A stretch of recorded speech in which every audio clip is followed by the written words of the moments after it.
मेरे YouTube channel में आपका स्वागत है। मैं आज कल किसी कारणवश मैं जो है नहीं वीडियो बना पाया हूँ। आज मैं जो बना रहा हूँ। ये मेरा पिछला जो हमने आपको बताया था चार्टर्ड एक्ट भारत परिषद अधिनियम 1881। इसके बाद बताया था 1873। अब मैं नया जो एक्ट बताने जा रहा हूँ, भारतीय परिषद अधिनियम 1862।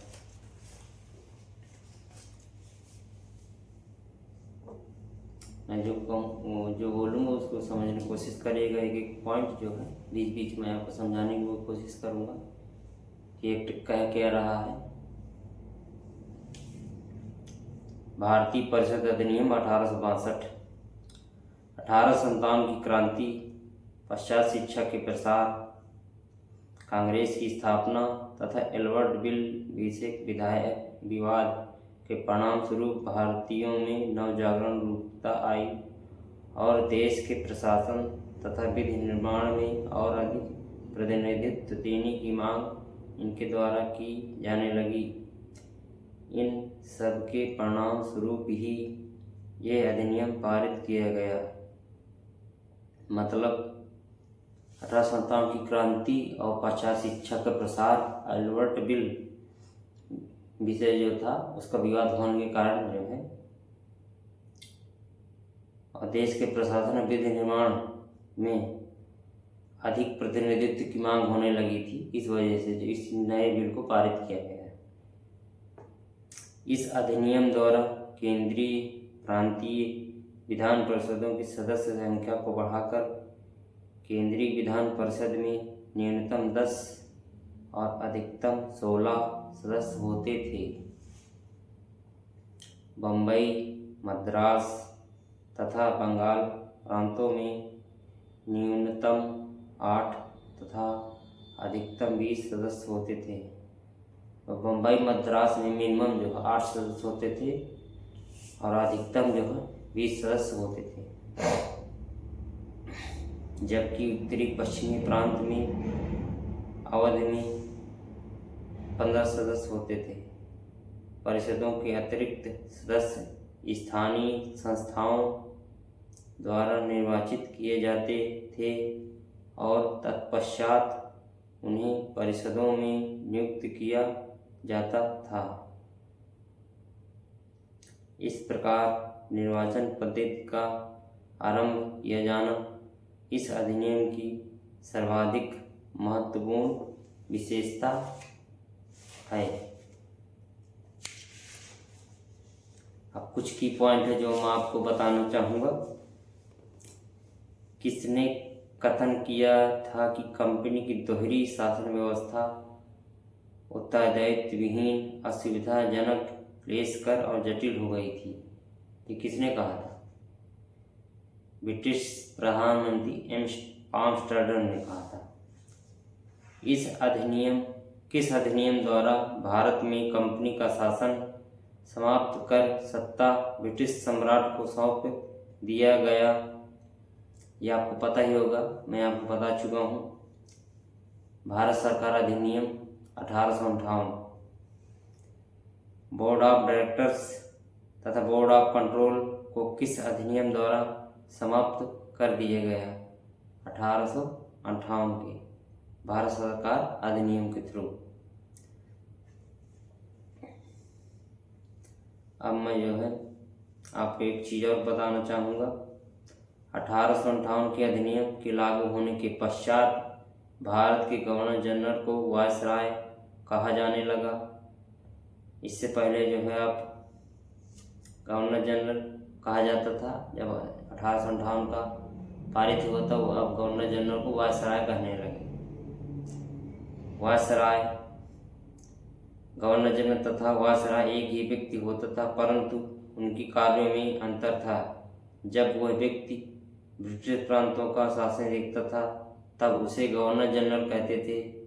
जब वह भारतीय राजाओं तथा ब्रिटिश सम्राट के प्रतिनिधित्व के रूप में कार्य करता तब वायसराय कहलाता। मतलब ब्रिटिश के प्रतिनिधित्व करते थे तब उनको जो गवर्नर जनरल कहा जाता था। अब ब्रिटिश सम्राट के रूप में और राजाओं के साथ ब्रिटिश सम्राट के प्रतिनिधित्व के रूप में काम करने को उनको वायसराय कहना जाने लगा।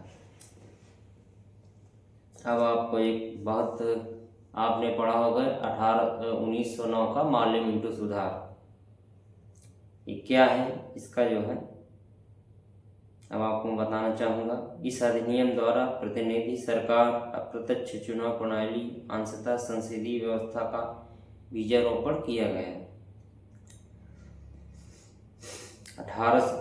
लॉर्ड कर्जन के स्थान पर लॉर्ड मिंटो, पहले लॉर्ड कर्जन थे, अब लॉर्ड मिंटो जो है प्रधानमंत्री बने हैं, वो वायसराय बने थे, तथा साथ में जॉन मार्ले को भारत वायसराय नियुक्त किया गया था।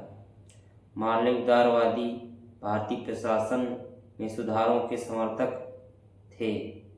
लॉर्ड मिंटो भी इससे सहमत थे और इसलिए इनके द्वारा प्रारंभ किए गए सुधारों को मार्ले मिंटो सुधारों के नाम से जाना जाता था। भारत में जो भी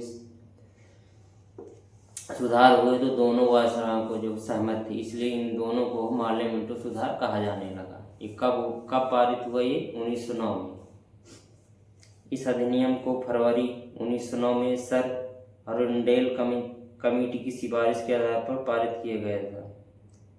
अब इसमें एक क्वेश्चन बनता है कि कब किसके सलाह से जो है पारित किए गए, तो आपको पता है अरुंडेल कमेटी के थ्रू। इस अधिनियम द्वारा भारतीयों को प्रशासन तथा विधि निर्माण दोनों में प्रतिनिधित्व प्रदान किया गया है। केंद्रीय विधान परिषद में अतिरिक्त सदस्यों की संख्या 16 से बढ़ाकर 60 कर दी गई। केंद्रीय सदस्यों की संख्या विधान परिषद में 16 से बढ़ाकर अब 60 कर दी गई है, जिसमें से आधे गैर सरकारी सदस्य होते थे। 32 गैर सरकारी सदस्यों में से 27 सदस्य निर्वाचित होते थे, 5 नामजद सदस्य होते थे, मतलब पहले से वो जो शामिल थे। निर्वाचन मंडल को 3 भागों में बांट दिया गया है। पहला, सामान्य निर्वाचन वर्ग, वर्गीय निर्वाचन वर्ग, विशिष्ट निर्वाचन वर्ग।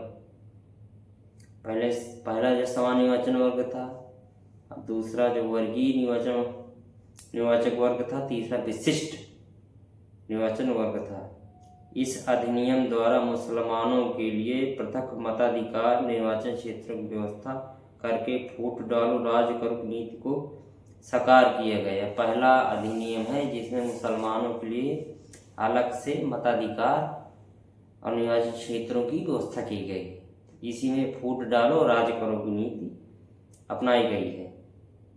केंद्रीय तथा प्रांतीय विधान परिषदों की शक्ति में वृद्धि करते हुए सदस्यों के बजट की विवेचना करने, अनुपूरक प्रश्नों को पूछने, लोकहित के मुद्दों पर चर्चा करने का अधिकार भी दिया गया है, परंतु बजट पर मतदान का अधिकार नहीं दिया गया। माना हर चीज़ का अधिकार इनको मिल गया है, पर बजट पर बहस करने का अधिकार नहीं मिला है।